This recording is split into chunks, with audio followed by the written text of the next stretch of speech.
In our surroundings. हमारे previous video में part में हमने बहुत सारे मैटर के बारे में डिस्कस किया हुआ है। आप नीचे लिंक पर जाकर उसे देख सकते हैं। तो आप पहले उसको देखिए, फिर जो नए हैं उनके लिए ये समझ में आएगा। तो बच्चों अब हम स्टार्ट करते हैं matter in our surroundings. Next part हम लेकर आए हैं। इसमें हम बताना क्या हमने डिस्कस किया था। तो आपको हम बता दें मैटर किसे कहते हैं, ये हमने बताया था। मैटर पार्टिकल से मिलकर बना है। ओके, पार्टिकल से मिलकर बना है। जिसका मास होता है वो मैटर है। मास वो होता है जो एक स्पेस में अपनी एक जगह को ऑक्युपाई करे, उसे मास बोलेंगे। हर वो चीज़ मैटर है, हर वस्तु वो मैटर है, हर थिंग्स वो मैटर है जिसका मास होता है। ओके, हमने नेक्स्ट बात किया था कि आखिरकार ये बना कैसे है। तो अगर बात किया जाए तो हर मैटर, हर सब्सटेंस, हर मैटर है और उसमें बहुत छोटे छोटे पार्टिकल्स से मिलकर बना है और उनकी स्टेट है लिक्विड, गैस, सॉलिड।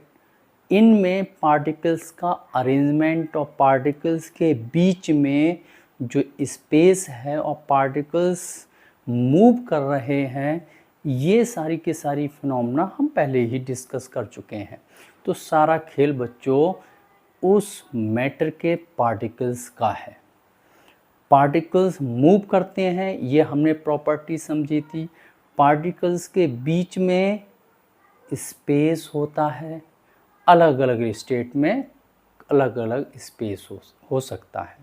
जैसे सॉलिड के बीच में पार्टिकल बहुत डेंस होते हैं, उनके बीच में स्पेस बहुत कम, नेग्लिजिबल होता है बहुत सौ में। और लिक्विड में ज़्यादा होता है स्पेस और वो फ्रीली मूव करते हैं। और गैस में तो नेग्लिजिबल होता है, स्पेस ही स्पेस है पार्टिकल्स के बीच में और बहुत ज़्यादा। और उसका एग्जाम्पल भी हमने डिस्कस किया था। तो आइए आज हम बात करते हैं मैटर इन अवर सराउंडिंग्स में what happens when we decrease the temperature। हमने देखा कि टेम्परेचर बढ़ाने पर क्या होता है। हमने सॉलिड, हमने लिक्विड, हमने गैस, तीनों चीज़ों में देखा कि टेम्परेचर का इफ़ेक्ट क्या है। देखिए, एक पतीला पानी है, उसको हमने गैस पर रखा गर्म करने के लिए। ओके, हम जानते हैं वो पानी जो है वो मैटर है। ओके, वो मैटर है तो उसमें पार्टिकल्स भी होंगे, उस वाटर के पार्टिकल्स होंगे।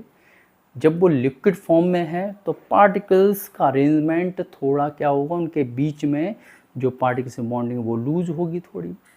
पार्टिकल्स की मूव पार्टिकल्स कब करते हैं, जब उनकी काइनेटिक एनर्जी ज़्यादा होती है। अभी तो वो जो लिक्विड की प्रॉपर्टीज़ है पार्टिकल्स के मूव करने की वो होगी। अब हमने गर्म करना शुरू किया, हम ये देखते हैं कि वो धीरे धीरे क्या होता है, उबलने लगता है। और गर्म करते हैं तो वो स्टीम में कन्वर्ट होने लगता है, वाटर वेपर में कन्वर्ट होने लगता है। Water vapour, okay, gas. यानी कि वन स्टेट से दूसरे स्टेट में कन्वर्ट हो रहा है। लिक्विड स्टेट था, गैस स्टेट में कन्वर्ट हो रहा है टेम्परेचर के बढ़ाने पर। यानी कि जब टेम्परेचर बढ़ा तो जो पार्टिकल्स थे, पार्टिकल्स की काइनेटिक एनर्जी बढ़ गई। और जब काइनेटिक एनर्जी बढ़ गई तो उनका मूवमेंट भी तेज़ी से बढ़ने लगा। मूवमेंट होगा तो उनके बीच में लगने वाला फोर्स ऑफ अट्रैक्शन वीक हो जाएगा, होगा ही नहीं। और इस प्रोसेस में यही होता है। तो अब यहाँ पर हम कह रहे हैं टेम्परेचर डिक्रीज कर दें। तो टेम्परेचर डिक्रीज़ कर देंगे। अगर कोई पानी है, वाटर है, एक तो ऑलरेडी वो किस स्टेट में है, लिक्विड स्टेट में है, उसके पार्टिकल्स अपने लिक्विड स्टेट में अपना एक नॉर्मल प्रॉपर्टीज़ का बिहेव करेंगे। अगर टेम्परेचर बढ़ाने पर क्या हो रहा था, किस स्टेट में जा रहे थे वो, गैस स्टेट में। जब टेम्परेचर को हम डिक्रीज करेंगे तो देखिए, पहले हम गैस की बात करते हैं। द काइनेटिक एनर्जी, के kinetic energy between the particles decreases and they turn into a liquid state. देखो बच्चों, आप ध्यान से समझिए, ये गैस हम जानते हैं ना, हमने गैस की प्रॉपर्टीज़, आप पिछले प्रीवियस वीडियोस में हमने बहुत सारे इनकी प्रॉपर्टीज़ के बारे में बताया था, गैस किस तरीके से बिहेव करती है।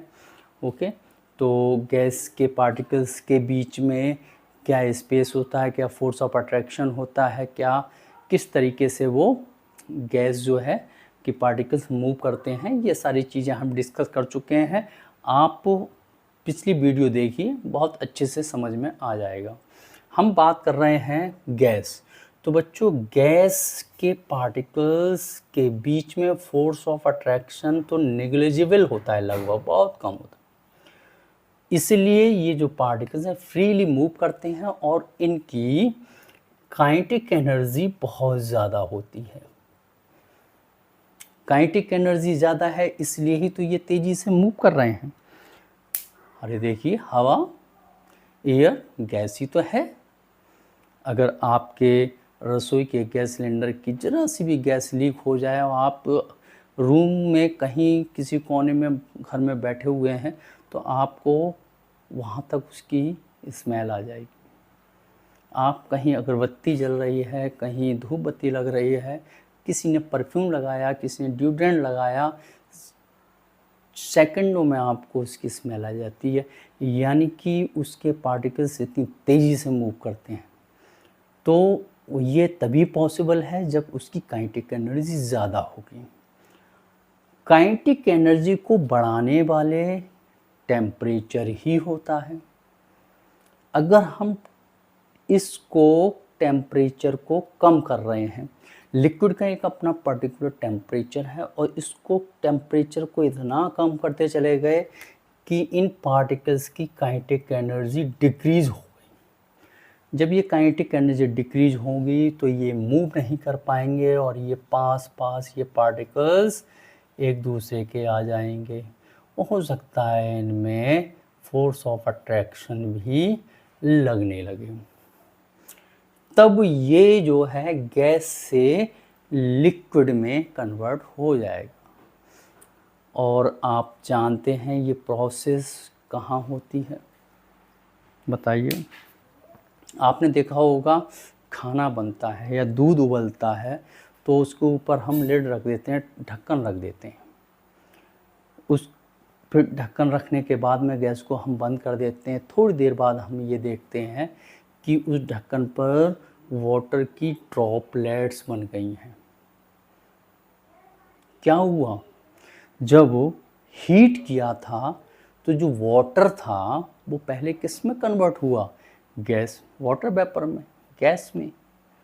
अब वो वाटर वेपर जैसे ठंडा हुआ, कूल हुआ, वो किस में कन्वर्ट हो गया, ड्रॉपलेट में है, वाटर में। तो ऐसे ही गैस से लिक्विड बनने की जो प्रोसेस होती है वो इन पार्टिकल्स के बीच में जो काइनेटिक एनर्जी है वो डिक्रीज हो जाती है और डिक्रीज होने के बाद वो लिक्विड स्टेट में कन्वर्ट हो जाते हैं। इस प्रोसेस में कंडेंसेशन और लिक्विफेक्शन टर्म जो है, इसमें यही प्रोसेस होती है कि the process of converting gas into a liquid, यानी गैस से लिक्विड में कन्वर्ट होने की जो प्रोसेस है, किसके बाद, यानी कि टेम्परेचर को कम करके ठंडा करना। टेम्परेचर कम करते चले जाओगे, कूलिंग हो जाएगा, कूल होगा तो गैस से लिक्विड बन जाएगा और यही प्रोसेस कहलाती है कंडेंसेशन या लिक्विफेक्शन। एग्जाम्पल क्या है, आपने देखा होगा the formation of clouds is due to the condensation of water vapour from earth. ये बादल कैसे बनते हैं? ये बादल कंडेंसेशन प्रोसेस है, यानी कि जब जो अर्थ पर वाटर बॉडीज़ हैं, चाहे वो रिवर के फॉर्म में है, चाहे वो सी के फॉर्म में है, चाहे वो पॉन्ड की फॉर्म में है, लेक की फॉर्म में है, बहुत सारे बॉडीज़ हैं, वाटर बॉडीज़ हैं हमारी अर्थ पर पाई जाती हैं। जब बहुत ज़्यादा टेम्परेचर बढ़ने लगता है अर्थ की सरफेस का, तो ये वाटर का भी टेम्परेचर बढ़ जाता है। तो वाटर का टेम्परेचर बढ़ेगा तो वाटर के टेम्परेचर बढ़ने की वजह से उसकी जो काइनेटिक एनर्जी है, किसकी? वाटर की, पार्टिकल्स की, वो बढ़ जाएगी और इतनी बढ़ जाएगी कि वो वाटर से गैस में कन्वर्ट हो जाएगा, वाटर वेपर की फॉर्म में कन्वर्ट हो जाएगा। जब वाटर वेपर की फॉर्म में हो जाएगा तो हम जानते हैं वाटर वेपर की डेंसिटी कम होती है वाटर की डेंसिटी से, तो ये ऊपर उठने चले जाएंगे और ऊपर जाने के बाद में धीरे धीरे उन पार्टिकल्स की काइनेटिक एनर्जी लो होने लगती है और लो हो जाएगी तो वो कूल होने लगेगा और जब कूल होगा तो वो किस स्टेट में कन्वर्ट हो जाएगा? फिर से वाटर में कन्वर्ट हो जाएगा। और हम अच्छे से जानते हैं वाटर ऊपर नहीं रह सकता, वाटर की डेंसिटी ज़्यादा होती है तो वो अर्थ पर ड्रॉपलेट की फॉर्म में गिरना शुरू हो जाता है। यही बारिश का फंडा समझो, ठीक है। तो ये हमारा मैटर इन आवर सराउंडिंग्स में what happens when we decrease the temperature. Next video में हम आपको लेकर आएंगे लिक्विड का, ये हमने गैसेस का बताया, फिर हम लिक्विड का बताएंगे, जैसे कि वाटर से आइस बन जाना, बर्फ़ बन जाना, ये कौन सी प्रोसेस होती है और कैसे हो जाता है। आई थिंक आपको आइडिया तो हो गया होगा। तो ये है और कंटिन्यू रहिए आप लोग। Okay, thank you so much बच्चों। खुश रहो, खूब पढ़ो और मस्त रहो, खेलो कूदो।